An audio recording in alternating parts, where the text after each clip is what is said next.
এক হাদিসে রাসূল করিম সাল্লাল্লাহু আলাইহি ওয়াসাল্লাম বলেন, যারা কোনো প্রাণীর ছবি তুলে এদের সবচেয়ে কঠিন শাস্তি হবে কিয়ামতের দিন। প্রাণীর ছবি যারা তোলে এদের সবচেয়ে কঠিন শাস্তি হবে কিয়ামত। তাহলে প্রাণীর ছবি তোলাটা সওয়াবের কাজ না গুনার কাজ? গুনার কাজ। যেমন ভাবে শুয়োরের গোশত খাওয়া গুনার কাজ, সব মুসলমান জানে। আমার মনে হয় দুনিয়াতে এমন কোন মুসলমান নাই যে মুসলমান শুকরের গোশত খাওয়া যে গুনার কাজ এটা জানে না, এমন কোন মুসলমান সবাই জানে। কিন্তু কোরআন শরীফের যে আয়াতে আল্লাহ শুকরের গোশত খাওয়াকে গুনাহ হারাম বলে ঘোষণা করেছে, সেই আয়াতে ঠেকাবশত হারাম নয় বলে দিয়েছে। স্বাভাবিক অবস্থায় হারাম, ঠেকাবশত হালাল। স্বাভাবিক অবস্থায় হারাম, ঠেকাবশত হালাল। ঠেকাবশত কেমন? একটা লোক হালাল খাদ্য পায় না, এই জন্য খায় না, না খাইতে না খাইতে মরণাপন্ন অবস্থা হয়েছে। এই মুহূর্তে না খাইলে মারাই যাবে। এমত অবস্থায় কোনো বিধর্মী যদি বলে আমার কাছে কিছু শুকরের গোশত আছে, খেয়ে তোমার জান বাঁচাতে পারে, এই লোকটার জন্য জান রক্ষার জন্য, প্রাণ রক্ষার জন্য এই মুহূর্তে শুকরের গোশত খাওয়া জায়েজ হয়। বলেন স্বাভাবিক অবস্থায় না ঠেকাবশত? ঠিক তেমনি ভাবে প্রাণীর ছবি তোলা স্বাভাবিক অবস্থায় হারাম, ঠেকাবশত হালাল। ঠেকাবশত কেমন শুনেন? ধরুন আপনি হজে যাবেন, পাসপোর্ট ছাড়া যেতে পারবেন? ছবি ছাড়া পাসপোর্ট হবে? তাহলে হজে যাওয়ার জন্য পাসপোর্ট করবেন, পাসপোর্টে লাগাবার জন্য ছবি তুললেন। এই ছবিটা কি স্বাভাবিক অবস্থার ছবি না ঠেকাবশত? এটা হালাল। যেভাবে শুকরের গোশত খাওয়া ঠেকাবশত হালাল, এছাড়া সর্বাবস্থায় হারাম, ঠিক তেমনি ভাবে প্রাণীর ছবি তোলা ঠেকাবশত হালাল, এছাড়া সর্বাবস্থায় হারাম।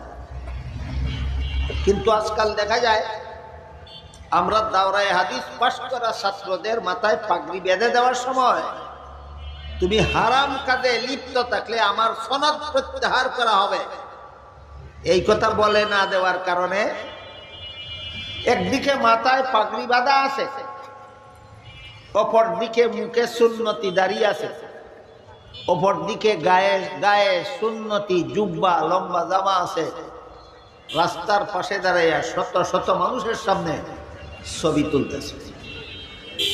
নিষেধ করলে নিষেধ মানে না, পাগড়ির অপমান ছাড়া আর কিছু নয়। পাগড়ির এই অপমান একদল পাগড়িদারীরা কেন করতেছে? আমাদের সার্টিফিকেটটা শর্তযুক্ত না হওয়ার কারণে, বিনা শর্তে শর্তহীনভাবে সার্টিফিকেট দেওয়ার কারণে। এই জন্য পাগড়ি নামের সার্টিফিকেট কোনো হাফেজকেও আর শর্তহীনভাবে দেওয়া যাবে না। পাগড়ি নামের সার্টিফিকেট কোনো দাওরায়ে হাদিস পাঠ ছাত্রকে শর্তহীনভাবে দেওয়া যাবে না, শর্তযুক্ত অবস্থায় দিতে হবে।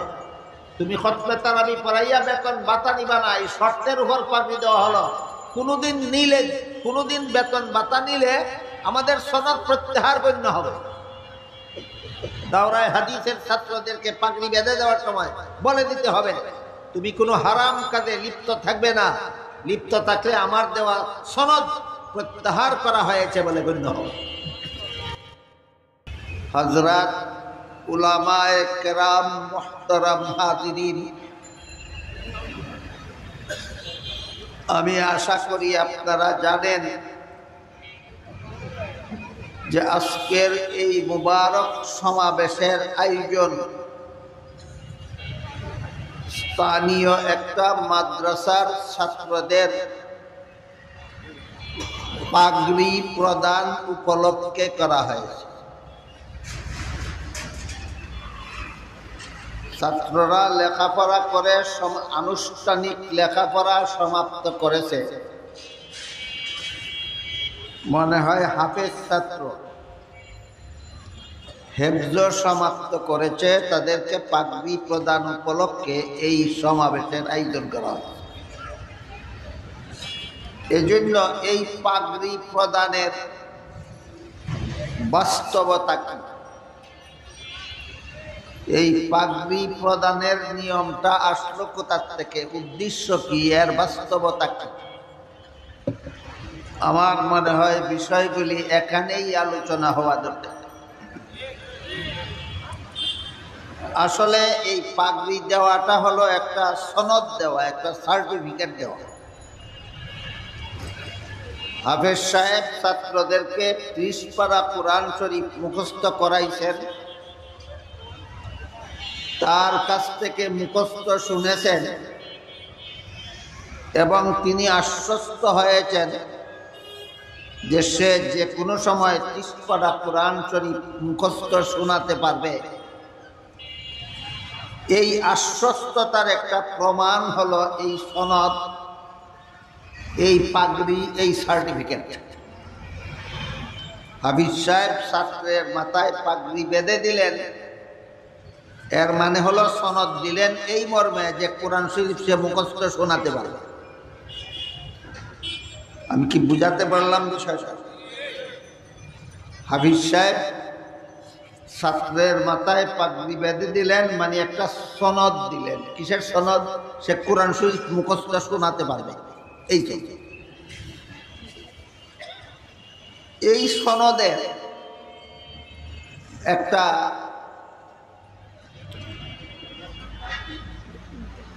মৌলিকতা আছে, এই সনদের একটা গোড়ার কথা আছে এবং এই সনদের একটা যথেষ্ট পরিমাণ গুরুত্ব আছে, মূল্যায়ন আছে। সেটা হলো এক হাদিসে উল্লেখ আছে, রাসূল করিম সাল্লাল্লাহু আলাইহি ওয়াসাল্লাম সাহাবায়ে কেরামের সমাবেশে বসা ছিলেন। কিছুক্ষণ পরে রাসূল সমাবেশ থেকে উঠে কোথাও চলে গেলেন। সাহাবাগণ ভাবলেন হয়তো ওযু ইস্তেঞ্জার জরুরতে যেতে পারে, হয়তো আমাদের বর্তমান আধুনিক পরিবেশ পরিস্থিতিতে বলা হয় ওয়াশরুমে গেছে। তখন তো আর এই আধুনিক পদ্ধতির ওয়াশরুম ছিল না। ওয়াশরুমে গিয়ে আমরা যে কাজটা সমাধা করি, সাহাবাগণ ভাবলেন সেই কাজটা সমাধা করার জন্য রাসূল গিয়েছে। কিন্তু ওয়াশরুমের কাজটা সমাধা করতে বলুন তো আপনারা কত ঘন্টা লাগে? ওয়াশরুমে কেউ গেলে সেখানকার কাজ সমাধা করতে কত ঘন্টা লাগে? 10 মিনিট, 12 মিনিট, 15 মিনিট। কিন্তু দেখা গেল অনেকক্ষণ পর্যন্ত তিনি সেখান থেকে ফিরে আসতেছেন। রাসূল যে গেছিলেন ওয়াশরুমের কাজ করার জন্য, ফিরে আসতেছেন। দীর্ঘক্ষণ ফিরে না আসার কারণে সমাবেশের সাহাবায়ে কেরামের মনের মধ্যে একটা সন্দেহ। কি সন্দেহ? কারণ এই সমাজে তো রাসূলের শত্রুদের অভাব নেই। যে কোনো সুযোগে, যে কোনোখানে, যে কোনো শত্রু আক্রমণ করে বসতেই পারে, একটা অঘটন ঘটাতেই পারে, এমন একটা আশঙ্কা সাহাবাদের মনে দেখা যায়।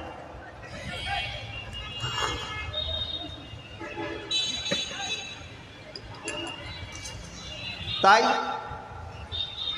সাহাবাগণ সেখান থেকে উঠে বিভিন্ন সাহাবী বিভিন্ন দিকে রাসূলের অনুসন্ধানে বের হয়।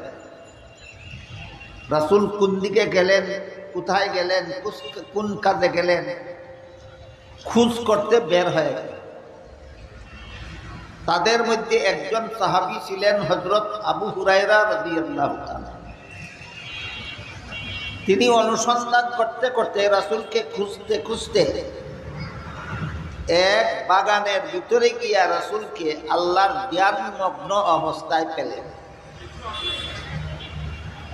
অন্যান্য সাহাবীরা পেলেন না। হযরত আবু হুরায়রা নামের সাহাবী রাসূলকে এক বাগানের ভিতরে আল্লাহর জ্ঞানমগ্ন অবস্থায় পেলেন। জ্ঞান ভঙ্গ হওয়ার পরে আবু হুরায়রা রাসূলকে বললেন যে আপনি আমাদেরকে না বলে চলে আসলেন।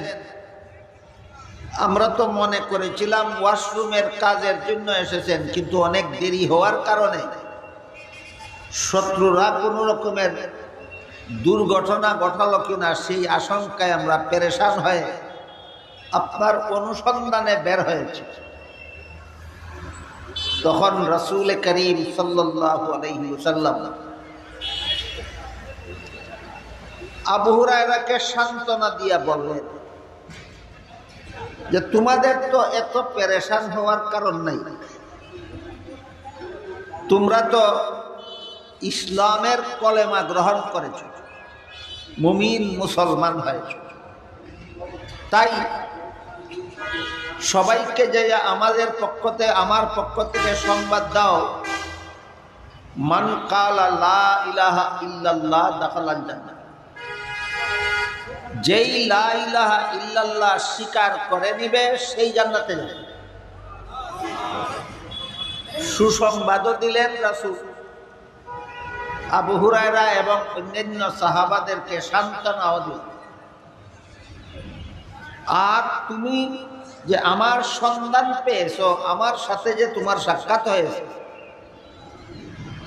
এরপরে যে আমি তোমাকে এই কথা বলে দিলাম, এর প্রমাণ স্বরূপ আমার দুটি জুতা তোমার হাতে করে নিয়ে যাও। এই জুতা মানুষদেরকে দেখালে তো তারা বিশ্বাস করবে যে আমার সাথে তোমার সাক্ষাৎ না হলে আমার জুতা মুবারক তুমি পেলে কোথায়। কাজেই রাসূলের সাথে যে আবু হুরায়রার সাক্ষাৎ হয়েছে, এর প্রমাণ স্বরূপ রাসূল নিজের দুটি জুতা মুবারক আবু হুরায়রার হাতে দিয়ে দিলেন। আর বললেন, যার সাথেই সাক্ষাৎ হবে আমার জুতা দেখাবে আমার সাথে যে সাক্ষাৎ হয়েছে তার প্রমাণ, আর আমার পক্ষ থেকে বলে দিবে যেই লা ইলাহা ইল্লাল্লাহ স্বীকার করে নিবে সেই জান্নাতে যাবে। এই ঘটনায় দেখা গেল ইসলামের কলেমায় বিশ্বাসী লোকেরা যে জান্নাতে যাবে, এই সংবাদ প্রচারের জন্য আল্লাহর রাসূল তার একজন সাহাবী আবু হুরায়রাকে একটা সনদ দিলেন, একটা সার্টিফিকেট দিলেন। সেটা হলো রাসূলের জুতা মোবারক। রাসূল দিয়েছেন জুতা মোবারক দিয়েছিলেন সনদ হিসাবে, সার্টিফিকেট হিসাবে। আজকাল মাদ্রাসার ছাত্রদের লেখাপড়া সমাপ্ত করার পরে তাদের পাগড়িটাও সেই সনদ বা সার্টিফিকেট হিসাবেই দেওয়া হয়। আমি তো মনে করি আমার মাথার পাগড়ির চেয়ে রাসূলের পায়ের জুতার মূল্য লক্ষ কোটি গুণ বেশি। কাজেই রাসূল জুতা মোবারক দিয়েছিলেন, সেটা তো আর আমরা পাবো না। আমরা অন্তত রাসূলের একটা সুন্নত পাগড়ি হিসাবে ছাত্রদের মাথায়, রাসূলের একটা সুন্নত পাগড়ি ছাত্রদের মাথায় ওই সনদ হিসাবে, সার্টিফিকেট হিসাবে বেঁধে দেন। এইটাকেই পাগড়ি প্রদান বাংলায় বলা হয়। ফার্সি ভাষায় দস্তারবন্দি বলা হয়, যেখানে লেখা আছে দস্তারবন্দি। দস্তারবন্দি ফার্সি শব্দ, এর বাংলা অর্থ হলো পাগড়ি বাঁধা। ছাত্রদের মাথায় পাগড়ি বেঁধে দেওয়া হয় একটা সার্টিফিকেট হিসাবে। হাফেজখানার ছাত্রদেরকে পাগড়ি দেওয়া হয় এই মর্মে যে সে কোরআন শরীফ মুখস্থ শোনাতে পারবে। আর দাওরায়ে হাদিস পাশ করা ছাত্রদের মাথায় পাগড়ি দেওয়া হয় এই মর্মে যে কোরআন হাদিসের আনুষ্ঠানিক এলেম শিক্ষা তার সমাপ্ত হয়েছে। হাফিজখানার ছাত্রদেরকে পাগড়ি দেওয়া হয়, সার্টিফিকেট দেওয়া হয় এই মর্মে যে কোরআন শরীফ মুখস্থ করার দায়িত্ব তার সমাপ্ত হয়েছে।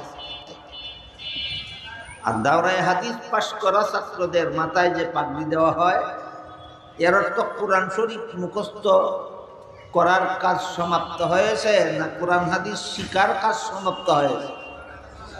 কোরআন হাদিস শিকার কাজ অন্তত আনুষ্ঠানিক পর্যায়ে তার সমাপ্ত হয়েছে, এই কথার সার্টিফিকেট হিসাবে পারেগিন ছাত্রদের মাথায় পাগড়ি বেঁধে দেওয়া। কিন্তু সাথে সাথে লক্ষ্য রাখতে হবে, এই যে দুইটা সার্টিফিকেট, একটা হাফেজ ছাত্রদের মাথায় বেঁধে দেওয়া হলো আর একটা দাওরায়ে হাদিস পাশ করা ছাত্রদের মাথায় বেঁধে দেওয়া হলো, শুধু কোরআন শরীফ মুখস্থের সার্টিফিকেট নয়, শুধু হাদিস কোরআন শিক্ষা করার সার্টিফিকেট নয়, বরং তাকে যে কোরআন মুখস্থ করে দেওয়া হইল সেই কোরআনের বিধান মতো তার জীবনটাও ছাত্র জীবনে গড়ে দেওয়া হয়। ছাত্রদেরকে, দাওরার ছাত্রদেরকে যে সিহাসিত্তার হাদিস পড়ানো হলো, পাগড়ি বেঁধে দিয়ে দেওয়া হলো সার্টিফিকেট স্বরূপ, এই হাদিসগুলি পড়াবার ভিতর দিয়া তাকে কোরআন হাদিস মতো জীবন গড়ে দেওয়া হলো, এই কথারও সার্টিফিকেট। একজন হাফেজের মাথায় পাগড়ি বেঁধে দেওয়ার অর্থ শুধু এই নয় যে তিনি কোরআন মুখস্থ করেছেন কিন্তু কোরআনের বিধান মতো আমল করেন না, এটা না।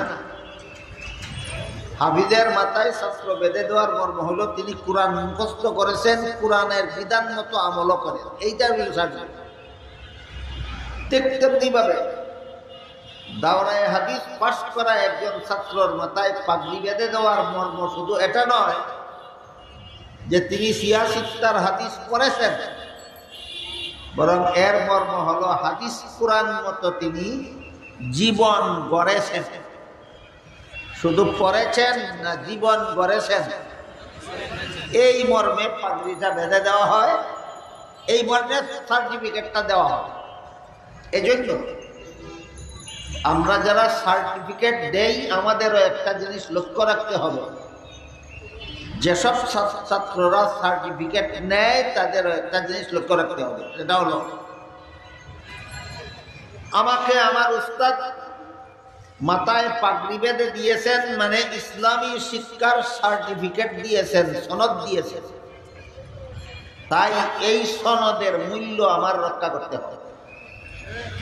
আমার অন্যান্য মানুষের মতো হালাল হারাম ভেদাভেদ না রেখে জীবনযাপন করা যায়, আমার জীবনটা হালাল উপায়ে যাপন করতে হবে। এতটুকু প্রতিজ্ঞা মনে নিয়ে প্রতিটি ছাত্রর পাগড়ি মাথায় নিতে হবে যে এই পাগড়ি বা এই সনদের দাবি হলো আমার কাছে আমি হালাল উপায়ে জীবনযাপন করতে হবে।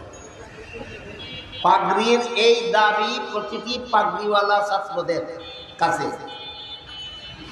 এই অনুভূতি না নিয়ে যদি শুধু পাগড়িটা নিয়ে চলে যায় তাহলে সে হাফেজ হয়েও গুনার কাজে লিপ্ত থাকে, দাওরায়ে হাদিস পাশ করেও বিভিন্ন গুনার কাজে ব্যস্ত থাকবে, এই পাগড়ির কোনো মূল্য নেই। এই জন্য আমরা যারা পাগড়ি দেব ছাত্রদেরকে একটা প্রতিশ্রুতি নিয়ে পাগড়ি দেব। হাফেজ ছাত্রর মাথায় পাগড়ি বেঁধে দেওয়ার সময়, দাওরায়ে হাদিস পড়া ছাত্রদের মাথায় পাগড়ি বেঁধে দেওয়ার সময় তাদের কাছে প্রতিশ্রুতি নিয়ে দেব যে তুমি যে এলেম শিখেছ সেই অনুপাতে জীবনযাপন করবা, হালাল পথে জীবনযাপন করবা, এই মর্মে তোমাকে পাগড়ি একটা সার্টিফিকেট হিসাবে দেওয়া হলো। তুমি যদি হারাম কাজে অভ্যস্ত হয়ে পড়ো তাহলে আমাদের দেওয়া সার্টিফিকেট প্রত্যাহার করা হয়েছে বলে গণ্য হবে। এই কথা তাদেরকে বুঝিয়ে বলে তাদেরকে শোনাবার পরে আমার মনে হয় পাগড়িটা বেঁধে দেওয়া দরকার। এই ব্যবস্থাটা চিনিটা চাই না, এই ব্যবস্থাটা না থাকার কারণে আজকাল অনেক হাফেজ খানার ছাত্ররা কোরআন শরীফ মুখস্থ শোনায় উস্তাদদেরকে, কিন্তু উস্তাদ এই কোরআন শরীফ মুখস্থ শোনাবার কারণেই তার মাথায় যে পাগড়ি বেঁধে দিলেন, এই পাগড়ি নিয়ে কর্মজীবনে খতমে তারাবি পড়াবার বিনিময়ে মোটা অঙ্কের টাকা পয়সা গ্রহণ, এটা জায়েজ। ধর্মের যে কোনো কাজের বিনিময়ে টাকা পয়সা গ্রহণ করা যায় না। সামান্য কিছু কাজের বিনিময়ে যায়, সব কাজের বিনিময়ে যায় না। যেমন ধরুন, মাদ্রাসার ছাত্রদেরকে কোরআন হাদিস শিক্ষা দিয়া বেতন ভাতা গ্রহণ করা যায়। মসজিদে ইমামতি করার বিনিময়ে বেতন ভাতা গ্রহণ করা যায়। মসজিদে মুয়াজ্জিনি করার বিনিময়ে বেতন ভাতা গ্রহণ করা যায়। কিন্তু মুর্দার নামে সওয়াব রেসানির উদ্দেশ্যে কোরআন খতম করার বিনিময়ে টাকা পয়সা গ্রহণ করা হারাম। তাহলে বলেন, কথা বুঝে থাকলে ধর্মের সকল কাজেরই বিনিময়ে টাকার লেনদেন হালাল। কোন কোন কাজের বিনিময়ে হালাল, কোন কোন কাজের বিনিময়ে হালাল নয়, সেটা আমরা সমাজের বিজ্ঞ মুফতি সাহেবানদের কাছ থেকে জেনে নেব। কোন অপেক্ষাকৃত ছোট মুফতি সাহেব যদি হালাল বলেন, আর তার চেয়ে বড় মুফতি সাহেব যদি বলেন হালাল না, আপনাদের বিবেক কি বলবে? বড় বড় মুফতি সাহেবের কথা বাদ, ছোট মুফতি সাহেবের কথা ঠিক। এই কথাটা অনেকে ভুলে যায়। আপনারা বলুন তো, একজন MBBS ডাক্তার যদি রোগীকে একটা ব্যবস্থাপত্র দেয়, দিতেই পারে, কিন্তু কোনো FRCS ডাক্তার ব্যবস্থাপত্রটা দেখে যদি বলে এখানে কিছু সংশোধনী দরকার, তাইলে FRCS ডাক্তারের কথা বাতিল, MBBS এর কথাই সঠিক। ডাক্তারির বেলায় বুঝেন, মুফতির বেলায় বুঝবেন না কেন? MBBS ডাক্তারের যেমন কোনো সময় একটা ব্যবস্থাপত্র লেখার বেলায় ত্রুটি বিচ্যুতি হতেই পারে, ঠিক তেমনি ভাবে ছোট ছোট মুফতি সাহেবদের দুই একটা ফতুয়া ব্যতিক্রম হতেই পারে, আশ্চর্যের কিছু নাই। কিন্তু MBBS ডাক্তারের ব্যবস্থাপত্রে যদি FRCS ডাক্তার বলে সংশোধনী দরকার, কোনো মূর্খ বলে না যে না, বড় ডাক্তারের কথা মানব না, ছোট ডাক্তারের কথা। শিক্ষিত অশিক্ষিত নির্বিশেষ সবাই তখন সেখানে ফয়সলা বুঝে নিতে পারে। ডাক্তারের বেলায় যেই ফয়সলা বুঝে নিতে পারেন, মুফতির বেলায় সেই ফয়সলা বুঝে নিতে পারবেন না। আসলে বোকামি নয়, বোকামি সাজা, ইচ্ছাকৃতভাবে বোকা সাজে নিজের স্বার্থ সিদ্ধির জন্য। এটা ঠিক। এই জন্য বলেছি যে আমাদের হাফেজ ছাত্রদের মাথায় যে আমরা পাগড়ি বেঁধে দেব, আমরা বলে দেব খতমে তারাবি পড়াবার বিনিময়ে টাকা পয়সা নিতে পারবে, যদি নাও তাহলে আমার দেওয়া সনদ প্রত্যাহার করা হয়েছে গণ্য হবে। সনদটার নাম পাগড়ি বাঁধা, সনদটার নাম। ঠিক তেমনি ভাবে দাওরায়ে হাদিস পাশ করা ছাত্রদের মাথায় পাগড়ি বেঁধে দেওয়ার সময় আমরা বলে দেব কোনো হারাম কাজের অভ্যাস করতে পারবে না। অগত্যা কোনো সময় যদি শয়তানের ঢুকায় পড়ে, হঠাৎ কোনোদিন কোনো হারাম কাজ করেই ফেলো, অবিলম্বে যথারীতি আল্লাহর দরবারে কান্নাকাটি করে তওবা করে মাপ চাইতে হবে। তবেই তোমার এই হারাম কাজ ক্ষমার যোগ্য। আপনারা কি মনে করেন বেপরোয়া ভাবে অনবরত হারাম কাজ করতে থাকাই ক্ষমার যোগ্য, না অগত্যা করে ফেললে যথারীতি তওবা করলে ক্ষমার যোগ্য? এই কথাটাও আপনাদের সবসময় জানা থাকা দরকার। মুমিন বান্দা এক সময় একটা হারাম কাজ করতেই পারে, শয়তানের কুমন্ত্রণা, নিজের কুপ্রবৃত্তির তাড়না। একজন ইমানদার মুসলমান নামাজি, পাক্কা নামাজি, একজন হাজী সাহেব অগত্যা একটা গুনার কাজ করে ফেলতেই পারে,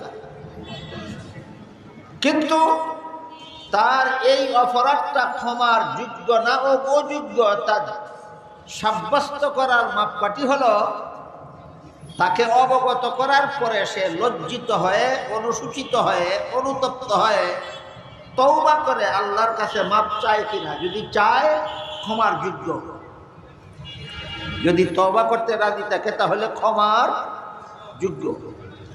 গুনার কাজ করলে পরে যদি তাকে অবগত করার পরও তওবা করতে রাজি হয় না, অনুতপ্ত হয় না, অনবরত কাজটা করতেই থাকে, এমন গুনাহ ক্ষমার অযোগ্য। আপনাদেরকে বুঝাতে পারলাম কার গুনাহ ক্ষমার যোগ্য আর কার গুনাহ ক্ষমার অযোগ্য?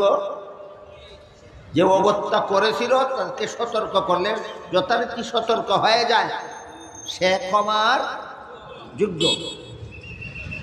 আর যে কোনো গুনার কাজ করলে তারে সতর্ক করলে তো সতর্ক হয় না, বরং অনবরত গুনার কাজটা করতেই থাকে, সে ক্ষমার অযোগ্য। আমরা যখন দাওরায়ে হাদিস পাশ করা ছাত্রদের মাথায় পাগড়ি বেঁধে দেব, আমরা বলে দেব ক্ষমার অযোগ্য গুনায় লিপ্ত হলে আমার দেওয়া সার্টিফিকেট প্রত্যাহার হবে। আমার দেওয়া সার্টিফিকেটটা কি? পাগড়ি, পাগড়ি প্রত্যাহার গণ্য হবে।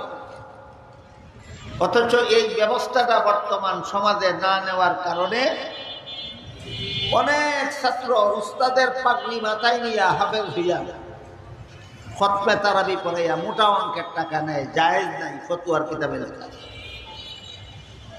একদিকে হুজুরের সনদ নিল, সার্টিফিকেট নিল, অপরদিকে গুনার কাজে জীবনভর লিপ্ত হইল। এটা সনদের অপমান ছাড়া, পাগড়ির অবমূল্যায়ন ছাড়া আর কিছু নয়। অনুরূপভাবে যে সমস্ত দাওরায়ে হাদিস পাশ করা ছাত্রদের মাথায় পাগড়ি বেঁধে দেওয়া হলো, এরকম অনেক পাগড়িদারি আলেম তো আজকাল অনবরত বিভিন্ন গুনার কাজে, হারাম কাজে লিপ্ত দেখা যায়। সতর্ক করে দিলে সতর্ক হয় না, অনুসূচিত হয় না, অনুতপ্ত হয় না, লজ্জিত হয় না, বেপরোয়া ভাবে করতেই থাকে। গেল এই পাগড়ি বাঁধার নিয়মটা আসলো কিভাবে এবং বর্তমানে এটার মান রক্ষা করা যায় কিভাবে? আমার কথাগুলি বুঝে থাকলে বলুন। আমি আমার ছাত্রকে পাগড়ি বেঁধে ছেড়ে দিলাম, আর সে মাথায় পাগড়ি বাঁধা নিয়েই রাস্তায় দাঁড়িয়ে শত শত মানুষের সামনে দৈনন্দিন অগণিত হারাম কাজ করতে থাকলো। এর দ্বারা আমার বেঁধে দেওয়া পাগড়িটা মূল্যায়ন হলো না অবমূল্যায়ন?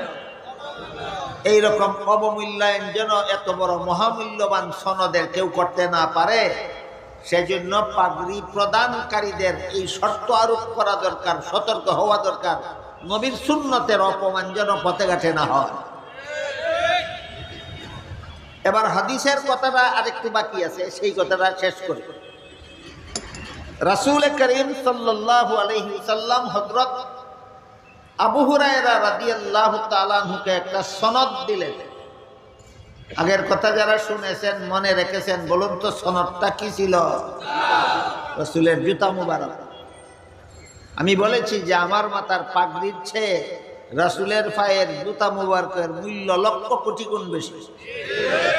এত বড় মূল্যবান সনদ আমরা পাবো না, এই জন্য অপেক্ষাকৃত অল্প মূল্যের সনদটাই আমরা ছাত্রদের মাথায় দিয়া থাকি। কি বলে দিলেন? এই জুতা হইল তোমার সনদ, আমার সাথে যে তোমার সাক্ষাৎ হয়েছে এর সার্টিফিকেট হইল জুতা। যাকেই দেখাইবা জুতা সেই তো বিশ্বাস করবে আমার সাথে সাক্ষাৎ হয়েছে। তারপরে বলবা মান ক্বালা লা ইলাহা ইল্লাল্লাহ দাখালাল জান্নাহ। যেই লোক লা ইলাহা ইল্লাল্লাহ স্বীকার করবে সেই জান্নাতে যাবে। রাসূলের নির্দেশ মতো হযরত আবু হুরায়রা রাদিয়াল্লাহু আনহু জুতা মুবারক দুইখানা হাতে নিয়ে রাস্তা দিয়ে যাচ্ছিলেন, আর যাকেই পাচ্ছিলেন জুতা সনদ দেখাইয়া, সার্টিফিকেট দেখাইয়া বলতেছিলেন, রাসূল আমাকে বলে দিয়েছেন যেই লা ইলাহা ইল্লাল্লাহ স্বীকার করবে সেই জান্নাতে যাবে। বলতে বলতে বলতে বলতে যেতে যেতে যেতে যেতে এক পর্যায়ে হযরত উমরের সাথে সাক্ষাৎ হইল। কার সাক্ষাৎ হইল? কার? আবু হুরায়রা। আবু হুরায়রা অন্যদের মতো হযরত উমরকেও সনদ দেখাইলেন। সনদটা কি? সনদ দেখাইয়া বললেন, এই দেখো আমার কথার সনদ আছে।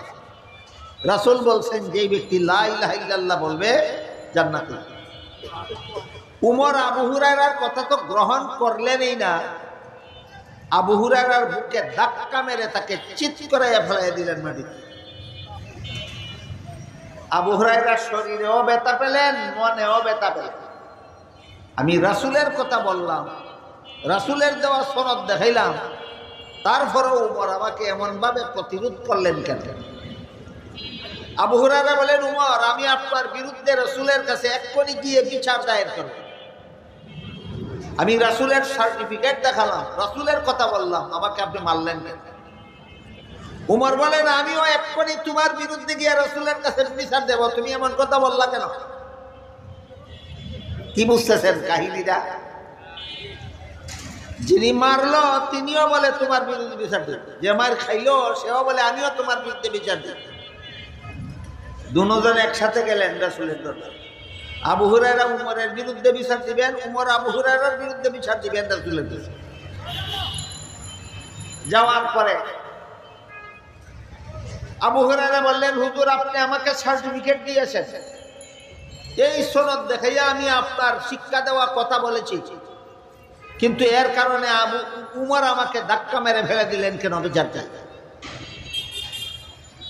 রাসূল উমরকে জিজ্ঞাসা করলেন, তুমি এমন করলা কেন? উমর জয় বলেন, ইযান ইয়াত্তাকিলু। এটা আপনারা বুঝবেন, এটা হাদিসের ক্লাসের ছাত্ররা বুঝবেন, আমি আপনাদের বুঝার মতো করে বলি। উমর যে জবাব দিলেন, জবাবের সারমর্ম হলো, ওগো আল্লাহর রাসূল, আপনি বলে দিয়েছেন যে লা ইলাহা ইল্লাল্লাহ গ্রহণ করবে সে জান্নাতি। এত সংক্ষেপে বললে তো মানুষ সঠিক অর্থ বুঝবে না, ভুল বুঝবে। বললে বিস্তারিতভাবে মানুষকে বুঝাইয়া বলা দরকার, আর বুঝাইতে না পারলে এত সংক্ষিপ্ত কথা না বলা দরকার, যেভাবে বললে মানুষ ভুল বুঝবে। কিভাবে বলা দরকার? সংক্ষিপ্ত কথা কিভাবে হইল? লা ইলাহা ইল্লাল্লাহ অর্থ হইল আল্লাহ ছাড়া কোনো মাবুদ নাই। এটা তো আপনারা জানেন। লা ইলাহা ইল্লাল্লাহ অর্থ হলো আল্লাহ ছাড়া কোনো মাবুদ নেই। মাবুদ কাকে বলে? যার ইবাদত করা যাবে না, যার ইবাদত করতে হবে। মাবুদ অর্থ যদি হয় যার ইবাদত করতে হবে, তো আমি যে স্বীকার করলাম লা ইলাহা ইল্লাল্লাহ আল্লাহ ছাড়া কোনো মাবুদ নাই, এর মর্ম হলো এক আল্লাহর ইবাদত করতে হবে, এক আল্লাহর ইবাদত করতে হবে। এই কথাটা না বুঝাইয়া শুধু লা ইলাহা ইল্লাল্লাহ বললেই বেঁচতে দেবে যদি বলা হয়, ইবাদত করবে না কোনোদিন, লা ইলাহা ইল্লাল্লাহ জপতে জপতে মরবে, নামাজ না পড়তে মরবে। এই হইল মূল বুঝাবুঝি সৃষ্টির ফাঁক। আপনারা কি বুঝতে পারতেছেন? লা ইলাহা ইল্লাল্লাহ অর্থ আল্লাহ ছাড়া কোনো মাবুদ নাই। মাবুদ কাকে বলে? যার ইবাদত করতে হবে। তাহলে আমি লা ইলাহা ইল্লাল্লাহ গ্রহণ করে নিলাম, মানে আল্লাহর ইবাদত করতে হবে স্বীকার করে নিলাম। আমি জপতেছি লা ইলাহা ইল্লাল্লাহ, নামাজ পড়ি না একদিনও। বলুন আসেনি এমন মুসলমান বাংলাদেশে? তার কথায় আর কাজে মিল না গরমিল? এই গরমিলের কারণে তো লোকটা জাহান্নামে যাবে। এই মিল গরমিল ভেঙে বলতে হবে। যেভাবে বললে কথায় আর কাজে গরমিল হয় সেভাবে বললে তো মানুষ লা ইলাহা ইল্লাল্লাহ পড়তে পড়তে মরবে আর জাহান্নামে যাবে। আপনি আমার কথা বুঝে থাকলে বলুন, যেই মুসলমানের নামাজ পড়ে না একদিনও, লা ইলাহা ইল্লাল্লাহ পড়তে পড়তে মরলে এই বেঁচতে যাবে না জাহান্নামে যাবে? তাহলে রসুলের কথার মর্ম গেল কোথায়? রসুলের কথার মর্ম এটা নয় যে তুমি লা ইলাহা ইল্লাল্লাহ জপতে জপতে মরো, নামাজ লাগবে না, জান্নাতে যাবে। এই মর্ম? এই মর্ম না। লা ইলাহা ইল্লাল্লাহর মর্ম হলো আল্লাহর ইবাদত করতে করতে মরো, তুমি জান্নাতে যাবে। শুধু আবু হুরায়রা যেইভাবে বলছেন সেইভাবে বললে মানুষ এইরকম ভুল বুঝবে, কোনদিন নামাজ পড়বে না, শুধু লা ইলাহা ইল্লাল্লাহ পড়বে আর মরবে আর জাহান্নামে যাবে। কাজেই মানুষকে জাহান্নামে যাওয়ার থেকে ফিরাতে হলে এত সংক্ষেপে বলা যাবে না। লা ইলাহা ইল্লাল্লাহর মর্ম বুঝাতে হবে, তারপর বলতে হবে মর্ম যদি রক্ষা করো তাইলে তুমি জান্নাতে যাবে। উমর কথাটা বলার পরে আল্লাহর রাসূল আবু হুরায়রা নিষেধ করে দিলেন, আবু হুরায়রা যেভাবে বললে মানুষ ভুল বুঝবে এইভাবে আর বলবা না, যেভাবে বললে মানুষ ভুল বুঝবে সেইভাবে আর বলবা না। যেখান থেকে এলেমের সনদ বা সার্টিফিকেট, জুতা হোক আর পাগড়ি হোক, যেই ঘটনার থেকে এই সার্টিফিকেটের কথা চালু হয়েছে মুসলমানদের, সেইখানে এত বড় গুরুত্বপূর্ণ একটা ব্যাপার আছে, আলোচনাও হয় না সচরাচর, আমরা শুনিও না, জানিও না, বুঝলি। এই কারণে সার্টিফিকেট সম্বলিত এই হাদিসের মূল কথাটা সমস্ত মুসলমানের স্মরণ রাখতে হবে। আমি লা ইলাহা ইল্লাল্লাহ গ্রহণ করলাম মানে মেনে নিলাম আল্লাহর ইবাদত করতে হবে। আমার এতক্ষণের কথা বুঝে থাকে বলুন, একজন মানুষ লা ইলাহা ইল্লাল্লাহ গ্রহণ করলো, এর মানে কি ইবাদত করতে হবে না? না হবে। নামাজ পড়ে না, লা ইলাহা ইল্লাল্লাহ জপে, কথায় কাজে মিল না গরমিল, এই গরমিলের কারণে তোমাকে জাহান্নামে যেতেই হবে। এবার বলুন, জাহান্নামে প্রবেশ করার থেকে বাঁচতে হলে লা ইলাহা ইল্লাল্লাহ জপাটাই যথেষ্ট না, তার দাবি পূরণ করতে হবে। এই কথাটা যেমন ভাবে সর্বস্তরের মুসলমানের বুঝতে হবে, তেমনি ভাবে পাগড়ি পাওয়া হাফেজ ছাত্রদেরও বুঝতে হবে, তেমনি ভাবে পাগড়ি পাওয়া দাওরায়ে হাদিস পাশ করা ছাত্রদেরও বুঝতে হবে যে লা ইলাহা ইল্লাল্লাহ জফার দ্বারা জাহান্নাম থেকে নাজাত পাওয়া যাবে না, লা ইলাহা ইল্লাল্লাহর মর্ম পালন করলে জাহান্নাম থেকে নাজাত পাওয়া যাবে। আল্লাহ আপনাদের আমাদের সবাইকে এই লা ইলাহা ইল্লাল্লাহর মর্ম জীবনে বাস্তবায়ন করার সৌভাগ্য দান করুন। কি বললেন? লা ইলাহা ইল্লাল্লাহর মর্ম বাস্তবায়নের মানে নামাজ না পড়া, নামাজ পড়া, নামাজ পড়া। আল্লাহ আমাদেরকে লা ইলাহা ইল্লাল্লাহর দাবি পূরণের তৌফিক দান করুন। এমন একটা হাদিস শোনাই। এক হাদিসে উল্লেখ আছে, রাসূল করিম সাল্লাল্লাহু আলাইহি ওয়াসাল্লাম একজন সাহাবীকে জিজ্ঞাসা করলেন, হে আমার প্রিয় সাহাবী, তুমি জানো কি মানুষের কাছে আল্লাহর কি প্রাপ্য আছে আর আল্লাহর কাছে মানুষের কি প্রাপ্য আছে? সাহাবী বলেন, ওগো আল্লাহর রাসূল, আমি জানি না, আপনি আমাকে শিক্ষা দিন। রাসূল বলেন, তাহলে শুনো, মানুষের কাছে আল্লাহর প্রাপ্য হলো মানুষ আল্লাহকে লা শরীক জেনে তার ইবাদত করবে, এই ইবাদতটাই মানুষের কাছে আল্লাহর প্রাপ্য। মানুষের কাছে আল্লাহর প্রাপ্য হলো ইবাদত, নামাজ, রোজা ইত্যাদি ইবাদত মানুষের কাছে আল্লাহর প্রাপ্য।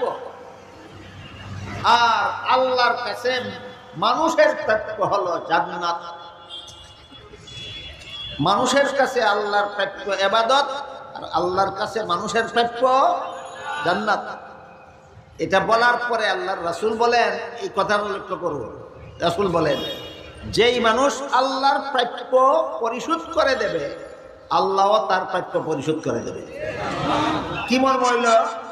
যে ইবাদত করবে সে জান্নাতে যাবে, যে ইবাদত করবে সে জান্নাতে যাবে, যে ইবাদত করবে সে জান্নাতে যাবে। এইটাই মান ক্বালা লা ইলাহা ইল্লাল্লাহ দাখালাল জান্নাত মর্ম। যে লা ইলাহা ইল্লাল্লাহ গ্রহণ করবে সে জান্নাতে যাবে। গ্রহণ কেমনে করে? ইবাদত ছেড়ে দিয়ে লা ইলাহা ইল্লাল্লাহ গ্রহণ করে না, ইবাদতের মাধ্যমে লা ইলাহা ইল্লাল্লাহ গ্রহণ করে। আল্লাহ আপনাদের আমাদেরকে বুঝারও তৌফিক দান করুন, পালন করারও তৌফিক দান করুন।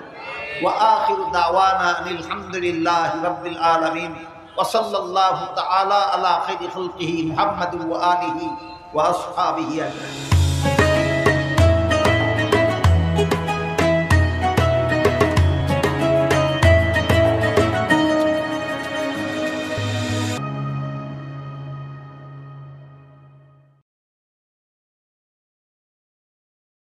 أنفسنا ومن سيئات أعمالنا من يهده الله فلا مضل له ومن يضلله فلا هادي له ونشهد أن لا إله إلا الله وحده لا شريك له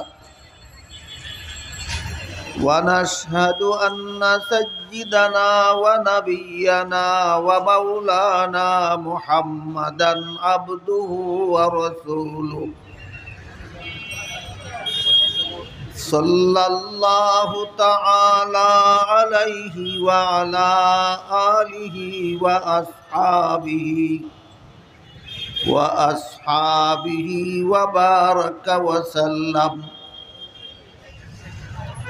أما بعد فأعوذ بالله من الشيطان الرجيم.